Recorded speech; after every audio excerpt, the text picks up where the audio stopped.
बेहद खास मुद्दा आज आपके लिए इस बुलेटिन में हम लेकर आ रहे हैं, क्योंकि आज हम बात करने वाले हैं सुप्रीम कोर्ट के उस बड़े फैसले की जिसमें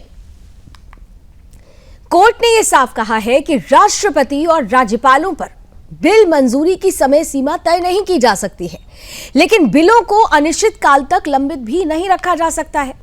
दरअसल सुप्रीम कोर्ट ने राष्ट्रपति और राज्यपाल की बिल मंजूरी की डेडलाइन तय करने वाली याचिकाओं पर फैसला सुनाया है। कोर्ट ने कहा है कि हमें नहीं लगता कि गवर्नर के पास विधानसभाओं से पास बिलों यानी कि विधेयकों पर रोक लगाने की पूरी पावर है। सुप्रीम कोर्ट ने कहा कि गवर्नर के पास 3 ऑप्शंस हैं, या तो मंजूरी दें, या बिलों को दोबारा विचार के लिए भेजें, या उन्हें प्रेसिडेंट के पास भेज दें। सुप्रीम कोर्ट ने कहा कि बिलों की मंजूरी के लिए कोई समय सीमा तय नहीं की जा सकती। अगर देरी होगी तो हम दखल दे सकते हैं।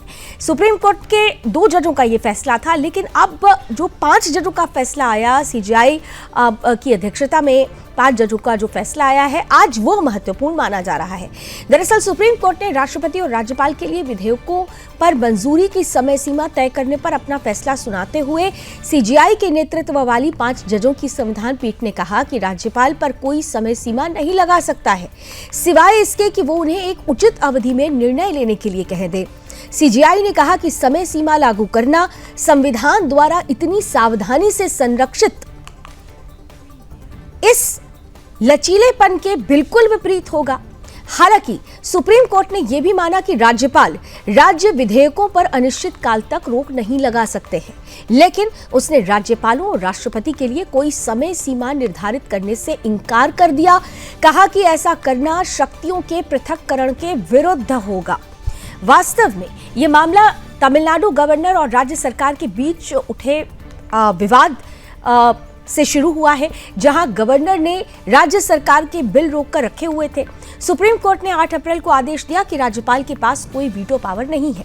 इसी फैसले में कहा गया था कि राज्यपाल की ओर से भेजे गए बिल पर राष्ट्रपति को 3 महीने के भीतर फैसला लेना होगा। यह ऑर्डर 11 अप्रैल को सामने आया था। इसके बाद राष्ट्रपति ने मामले में सुप्रीम कोर्ट से अपनी राय मांगी थी और 14 सवाल पूछे थे।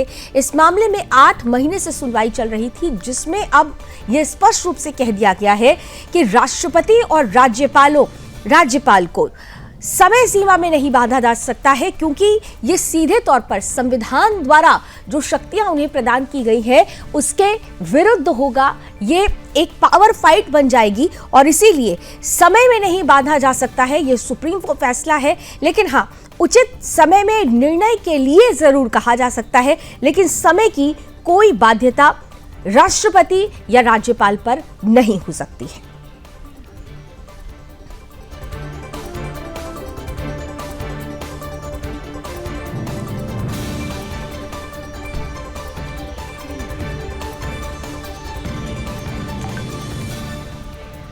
तो महत्वपूर्ण जानकारी एक बार फिर से हम आपको दे देते हैं। बड़ा महत्वपूर्ण फैसला आया है। जब राज्यपाल के सामने कोई बिल आता है तो उनके पास कौन कौन से संवैधानिक विकल्प होते हैं। राष्ट्रपति मुर्मू ने सुप्रीम कोर्ट से जो 14 सवाल पूछे थे, उन सवालों के बारे में अब हम आपके सामने ग्राफिक्स रख रहे हैं। उन्हीं सवालों का जवाब आज सुप्रीम कोर्ट सीजेआई की अध्यक्षता वाली 5 जजों की बेंच ने दिया है। लेकिन वो सवाल क्या थे, ये आपके लिए जानना जरूरी है। सवाल चलाते हैं। पहला सवाल उन्होंने पूछा कि जब राज्यपाल के सामने कोई बिल आता है तो उनके पास कौन कौन से संवैधानिक विकल्प होते हैं। इसके अलावा दूसरा सवाल लेते हैं।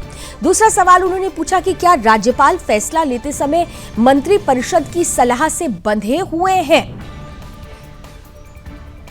14 सवाल पूछे गए थे राष्ट्रपति द्वारा सुप्रीम कोर्ट से। तीसरा सवाल पूछा गया कि क्या राज्यपाल के फैसले को अदालत में चुनौती दी जा सकती है। चौथा सवाल, क्या आर्टिकल 361 राज्यपाल के फैसलों पर न्यायिक समीक्षा को पूरी तरह रोक सकता है।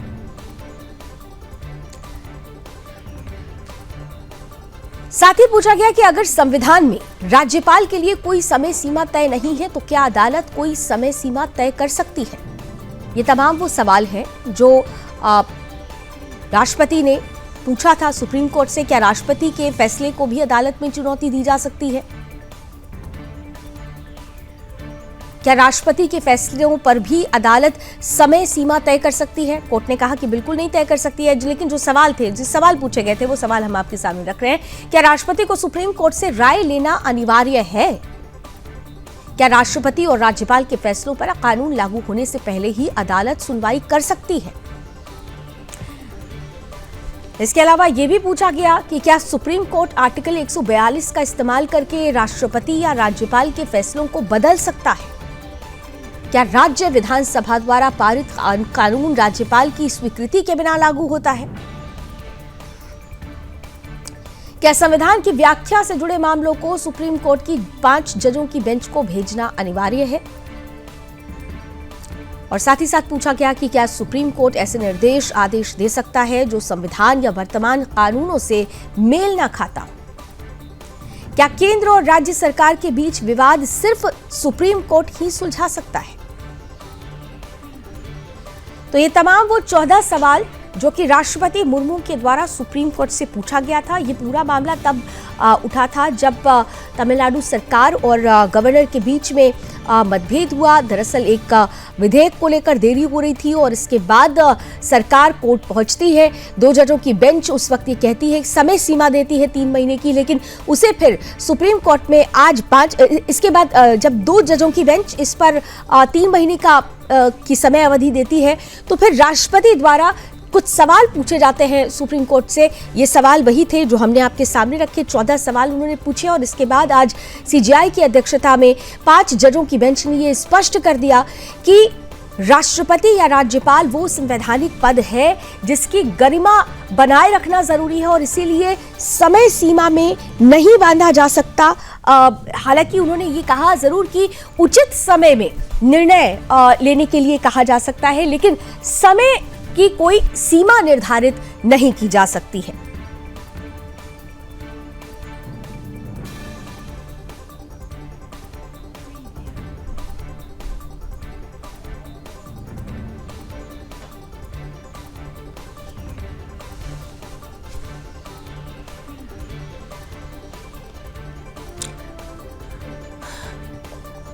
और आइए इस बड़े फैसले पर हमारे साथ आज का गेस्ट पैनल भी जुड़ चुका है। उनकी राय भी बहुत महत्वपूर्ण होने वाली है। स्वागत करते हैं हमारे साथ सुप्रीम कोर्ट से के सीनियर एडवोकेट हैं अमर कुमार जी हैं, साथ ही साथ Supreme Court advocate Tanuj Dikshit साहब हैं। हमारे साथ बीजेपी का पक्ष रखने के लिए रमाकांत मिश्रा जी हैं, कांग्रेस का पक्ष रखेंगे रतन तिवारी, और साथ ही साथ हमारे साथ सुप्रीम कोर्ट की जज श्वेतांग जी भी सीनियर जज हैं, वो हमारे साथ सीनियर एडवोकेट हैं श्वेतांग जी, वो भी हमारे साथ जुड़ चुके हैं। आप सभी का बहुत बहुत स्वागत है।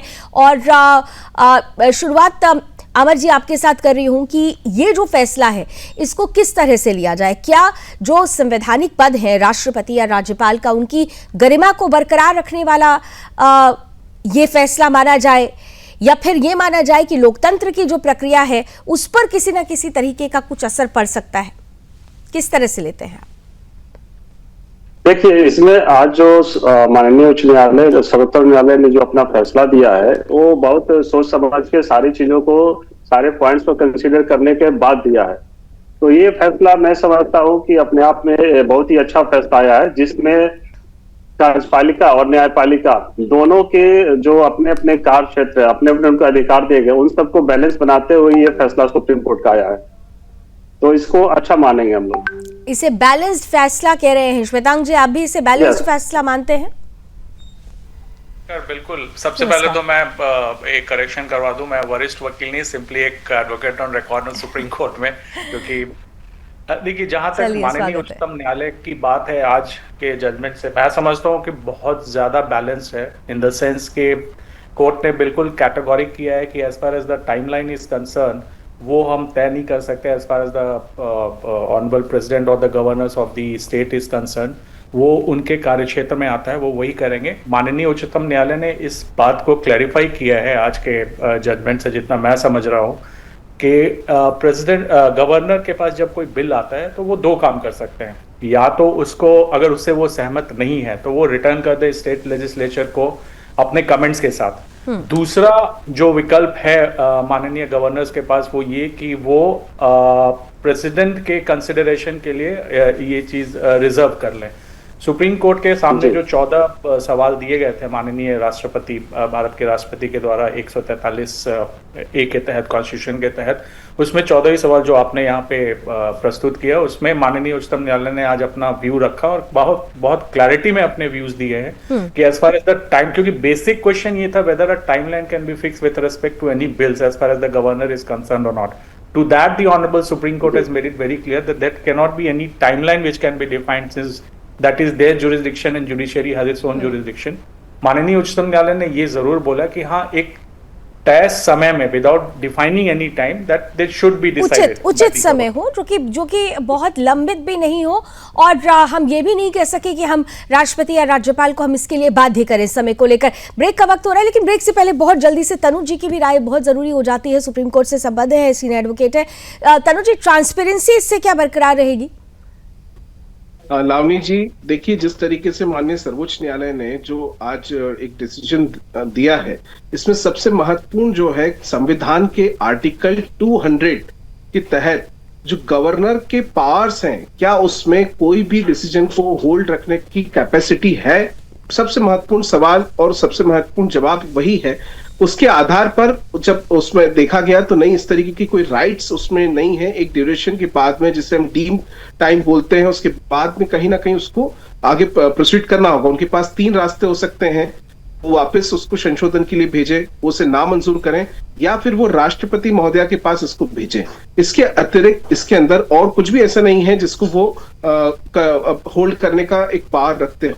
और साथ ही साथ एक सुप्रीम कोर्ट में जो महत्वपूर्ण जो एक क्वेश्चन था कि क्या माननीय राष्ट्रपति महोदया की भी जो ऑर्डर्स है वो भी क्या वो होल्ड कर सकती हैं, तो हाँ, वो बेशक कर सकते हैं, लेकिन गवर्नर्स पे ये लागू नहीं होता है. जी, चलिए, तो कुल मिलाकर संवैधानिक पदों की जो गरिमा है उसको बरकरार रखा गया है और बहुत बैलेंस्ड इस फैसले को लिया जा रहा है. लेकिन जो सरकारें हैं, जो पार्टियां हैं, इस पर क्या सोचते हैं, इस पर भी हम बात करेंगे. बीजेपी और कांग्रेस दोनों के ही प्रतिनिधि हमारे साथ हैं. रमाकांत जी, सबसे महत्वपूर्ण ये होता है कि जब कभी भी राज्यपाल की बात आती है तो ये कहा जाता है विपक्ष की तरफ से कि ये तो केंद्र के हाथों की कठपुतली है, जबकि राज्यपाल अपने संवैधानिक दायरे में रहते हुए काम कर रहे होते हैं. तो आपको नहीं लगता कि हर बार राजनीतिक चश्मे से जो देखा जाता रहा है, खासतौर से मैं गवर्नर्स की बात करूंगी, ये फैसला आने के बाद कम से कम विपक्ष को कुछ बातें समझ में आएगी कि उनकी जो स्वतंत्रता है उसे बनाए रखना होगा? देखिए लावनी जी, एक तो मुझे लगता है कि तमिलनाडु सरकार ने जो इस तरह के पिटीशन सुप्रीम कोर्ट में डाले थे, मुझे लगता है उनकी मंशा के ऊपर में तो बिल्कुल सवाल उठना ही चाहिए. उन्होंने तो यही करना चाहा ना, क्योंकि कम से कम राज्यपाल को बाधित किया जाए और समय सीमा में बंद आ जाए. और आज हम देख रहे हैं जिस तरह से पश्चिम बंगाल में हो, पहले आपने देखा जो कि दिल्ली की सरकार जब थी, आम आदमी पार्टी की सरकार थी, उस समय भी हमने देखा था. आज हमने देखा किस तरह से तमिलनाडु के अंदर में ये बातें हुई. तो निश्चित तौर पर कार्यपालिका और न्यायपालिका जो दोनों अंग हैं हमारे संविधान के, उसको कहीं ना कहीं न्यायपालिका को कहीं ना कहीं आप समय के दायरे में बांधने की कोशिश कर रहे हैं. विधानसभा द्वारा पारित जो भी कानून है या जो भी नियम है, जो भी आपने वहां पर आपने जो भी आपने प्रस्ताव दिए, जो भी बिल लाया आपने, उसको आप सोच रहे हैं जो कि नहीं, ये समय के दायरे के अंदर में इसको कम से कम इसको बिल को पारित किया जाए. लेकिन ऐसा नहीं होता. आज जो हमने ये फैसला, जो भी यहाँ पर लीगल एक्सपर्ट बैठे हुए हैं, वो इस चीज को भी समझ रहे हैं और हम लोग भी समझ रहे हैं इस चीज को, जो किस तरह से उन्होंने सुप्रीम कोर्ट ने ये फैसला दिया है. और ये फैसला बहुत ही स्वागत योग्य है. कहीं न कहीं जब केंद्र द्वारा राज्य गवर्नर की नियुक्ति होती है और उस तरह से उसको समन्वय बना करके राज्य सरकार के साथ चलना होता है. आप कोई भी बिल आप देंगे, आपको रिकंसिडर करने के लिए आपके पास आप उनको समय नहीं देंगे और कहेंगे नहीं 3 महीने के भीतर में आप जो है इस बिल के ऊपर में आप फैसला दीजिए. हाँ, ये जरूर है, क्योंकि उसमें देरी नहीं होनी चाहिए. ये बात मैं भी आपको मैं ये आश्वासन देता हूँ, जो कि ऐसा देरी नहीं होना चाहिए. ठीक है, लेकिन आप कहीं ना कहीं इसको बिल्कुल देरी नहीं होनी चाहिए, ये बात तो कोर्ट ने भी कहा कि उचित समय. लेकिन रतन जी, समय सीमा के लिए बाध्य करना, और अगर समय सीमा में वो चीजें नहीं होती तो ये कह देना कि भाई राज्यपाल हैं वो केंद्र के हाथों की कठपुतली हैं, जिस तरीके की जो प्रतिक्रियाएं आती हैं विपक्ष की तरफ से, वो तो सीधे सीधे संवैधानिक पदों की गरिमा को ठेस पहुंचाती है, आहत करती है लोकतंत्र की आत्मा को. रतन जी, देखिए लावनी जी, अप्रैल में भी फैसला आया था, आज भी फैसला आया. वो फैसला क्या था, ये फैसला क्या था, वो देश ने देखा था. लेकिन तमिलनाडु सरकार ने टोटल 11 बिल पेश किए थे जिसमें 2 को तो राज्यपाल ने खारिज ही कर दिया था और 7 बिल को उन्होंने रोक के रखा था और 1 बिल उन्होंने राष्ट्रपति के पास भेजा था। तो तमाम अटकलें थी, क्योंकि सरकार काम करना चाहती है, तमिलनाडु की जनता चाहती है उनके लिए कोई अच्छा काम हो। लेकिन राज्यपाल किसकी कठपुतली होती है, राज्यपाल को कौन भेजता है प्रदेश में सरकार को देखने के लिए, या राज्यपाल किसके इशारे पे काम करते हैं, वो महाराष्ट्र ने भी देखा है, उत्तराखंड में देखा है और उत्तर प्रदेश और बिहार में भी देखा है।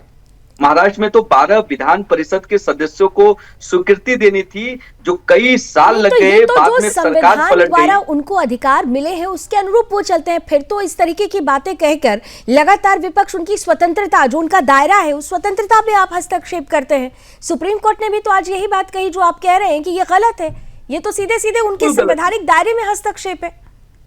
मैं तो कह रहा हूं ना कि उसकी एक टाइमिंग होती है, उसका एक समय सीमा होती है, लेकिन सरकार के इशारे पे ही आप सदस्यों को निलंबित कर देंगे, आप बिल को रोक देंगे। बहुत सारी हम लोगों ने अपनी आंखों से देखा है। महाराष्ट्र उसका जीता जागता उदाहरण है कि 12 सदस्यों को राज्यपाल स्वीकृति देता है, वो मुख्यमंत्री उन्हें पत्र देते हैं कि 12 सदस्यों को स्वीकृति देना है। लेकिन महाराष्ट्र में हम लोगों ने देखा कि हम बार बार कहते रहे, लेकिन राज्यपाल टालते रहे। अंत में सरकार बदल गई, वो 12 विधायक स्वीकृति हो गई। हाँ, रमाकांत जी देखिए, नहीं, मैं कह रहा हूं ये संविधान की रतन की बातें कर रहे हैं, लेकिन संविधान मुझे लगता है कि इन्होंने कठपुतली बना करके रखा हुआ है। आज आप देखा हो इस तरह की संविधान की धज्जियां उड़ाने वाले कांग्रेस, और आज ये संविधान की बातें कर रहे हैं। वो आप एक चीज बताइए, आपने अपने जब आपकी सरकार थी तो क्या आप गवर्नर को कठपुतली आप मानते थे आप इस चीज को, या उस समय में भी आपने जिस तरह से संविधान का एक मजाक बना करके रखा हुआ है। संविधान की रक्षा के लिए आज जो सुप्रीम कोर्ट ने फैसला सुनाया है बहुत ही स्वागत योग्य है। ये संविधान की रक्षा करने के लिए ये निर्णय है, और निश्चित तौर पर मैं कहना चाहता हूं संविधान की रक्षा के लिए क्या जरूरत है, और संविधान में जो संवैधानिक पद हैं उन संवैधानिक पदों की स्वतंत्रता की गरिमा को बनाए रखने के लिए क्या महत्वपूर्ण है, उसको देखते हुए सुप्रीम कोर्ट का ये फैसला महत्वपूर्ण यह है कि देखिए आपकी विपक्ष की तरफ से वही चीज कही जा रही है फिर से कि देखिए आपको देखना होगा कि ट्रांसपेरेंसी नहीं रहती है। तो क्या ये जो फैसला है ये वाकई संवैधानिक पदों की स्वतंत्रता की गरिमा को बरकरार रख रहा है, या फिर जैसा विपक्ष कहता है कि लोकतांत्रिक प्रक्रिया धीमी हो जाती है या प्रभावित होती है, इसका इंपैक्ट, इसको भी देखने की आवश्यकता है।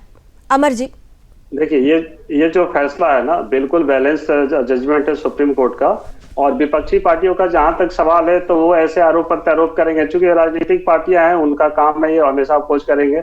सरकार के विपक्ष में जो बैठे हैं उनका काम है। लेकिन मैं समझता हूं कि ये जो अपने आप में बहुत महत्वपूर्ण फैसला है, और इसमें संवैधानिक पदों की गरिमा का ध्यान रखा गया है, और एग्जीक्यूटिव और जुडिशियल में कहीं भी पावर को लेके, पावर के सेपरेशन को लेके कोई कंफ्लिक्ट ना हो, इन सब चीजों का ध्यान रखा गया। और हर एक महत्वपूर्ण बिंदुओं को, खास करके जो आदरणीय राष्ट्रपति महोदय ने जो 14 सवाल पूछे थे, सबको बिल्कुल बिंदुवार क्रम से सबको क्लियर किया गया, कहाँ किसका क्या चीज है, हर चीज को एक्सप्लेन किया गया। तो ये बिल्कुल बैलेंस्ड जजमेंट है ऑनरेबल सुप्रीम कोर्ट का, इसको सभी लोगों को मानना चाहिए, पालन करना चाहिए, इसमें कहीं से भी कोई क्वेश्चन मार्क है ठीक है। तनुज जी, बैलेंस्ड है, लेकिन बावजूद इसके ये भी कहा जा रहा है कि कहीं ऐसा तो नहीं कि इससे लोकतांत्रिक प्रक्रिया की जो गति है वो धीमी पड़ेगी? नहीं, बिल्कुल नहीं लावनी जी, हम तो ये कह रहे हैं कि पहले जो अभी तक, क्योंकि सुप्रीम कोर्ट का इस तरीके का कोई ऑर्डर नहीं था, तो जो गतिविधियां थी वो कई बार विलंब हो रही थी। लेकिन अब तो क्योंकि ऑर्डर स्पष्ट है, और स्पष्ट अगर ऑर्डर है तो निश्चित रूप से अब उसकी पालन किया जाएगा, उसकी अवहेलना बिल्कुल नहीं होगी। और मुझे लगता है कि अब बल्कि जहां पे भी कहीं विलंब देखने को मिलता है उसमें गति आएगी। जिस तरीके से मैं यहाँ पर कांग्रेस के प्रवक्ता रतन जी को भी सुन रहा हूं, मैंने एक चीज नोटिस करी, वो जिस तरीके से आरोप प्रत्यारोप लगा रहे हैं, मुझे लगता है कि अगर सुप्रीम कोर्ट अपने जजमेंट्स में कानून के हिसाब से फेयर जजमेंट कहेंगे इसे, क्योंकि इसके अंदर गवर्नर के जो पावर हैं उनके ऊपर जो आर्टिकल 200 लागू होता है उसका स्पष्ट रूप से इसमें उल्लेख है और उसके आधार पे आगे जजमेंट प्रस्तुत किया है। बिल्कुल, लेकिन कई बार क्या होता है श्वेतांग जी, यहाँ तो इतिहास के पन्ने भरे पड़े हुए हैं कि फैसला हो जाता था लेकिन फिर वापस उस फैसले को कैसे पलट दिया गया है। शबानू केस को भी हमने देखा था, लेकिन यहाँ पर भी ये जो परिस्थिति है, कोर्ट ने बहुत कुछ क्लैरिटी के साथ कह दिया है। श्वेतांग जी, अब आपको लगता है कि क्या विपक्ष इस बात को समझ पाएगा? और एक और मैसेज जो मैं बार बार कह रही हूं कि भाई ये भी कहा गया है समय सीमा नहीं है लेकिन उचित समय में निर्णय जरूरी है, दोनों को ही एक तरीके से मैसेज चला गया है। मेरा बिल्कुल ये मानना है कि जो 14 सवाल माननीय सुप्रीम कोर्ट के सामने पेश किया गया था प्रेसिडेंट महोदय के द्वारा, उन सभी बिंदुओं पे माननीय उच्चतम न्यायालय ने आज अपने पॉइंट्स बिल्कुल क्लियर किए हैं। दो सबसे बड़ी चीज जो मैं समझ रहा हूँ इस जजमेंट से, क्योंकि अभी पूरा जजमेंट मैंने भी नहीं देखा है, बट दो बिंदुओं पे मैं बिल्कुल बोलूंगा और मैं इससे इत्तेफाक रखता हूँ जो अनुज जी ने भी बोला और अमर जी ने भी बोला कि माननीय उच्चतम न्यायालय ने आज कैटेगोरिकली एक चीज खुल के बोला है कि सुप्रीम कोर्ट गवर्नर और प्रेसिडेंट के पावर को अनकॉन्स्टिट्यूशनली टेक ओवर नहीं कर सकता। This is very clear in the judgment and for this we must honor the judgment which has been passed by the honorable Supreme Court. We bow down to that. राष्ट्रीय जहां तक political parties की बात है उस पर मैं कोई टिप्पणी नहीं कर सकता, बट मेरा एज अ एडवोकेट या एक अधिवक्ता के तौर पे मैं ये जरूर कह सकता हूँ कि बहुत ही बैलेंस जजमेंट है। बैलेंस जजमेंट है, पावर को टेक ओवर नहीं किया जा सकता है। पॉलिटिकल पार्टीज को ये बात भी समझनी होगी। राजनीति अपनी जगह होती है लेकिन लोकतंत्र को चलाने के लिए जो संविधान की धुरी होती है और उस धुरी की गरिमा होती है, उस गरिमा को बरकरार रखना भी हमारे देश की राजनीतिक पार्टियों की जिम्मेदारी होती है। शायद ये बात भी सुप्रीम कोर्ट के इस फैसले में सीधे तौर पर कही गई है कि जिम्मेदारी को समझिए।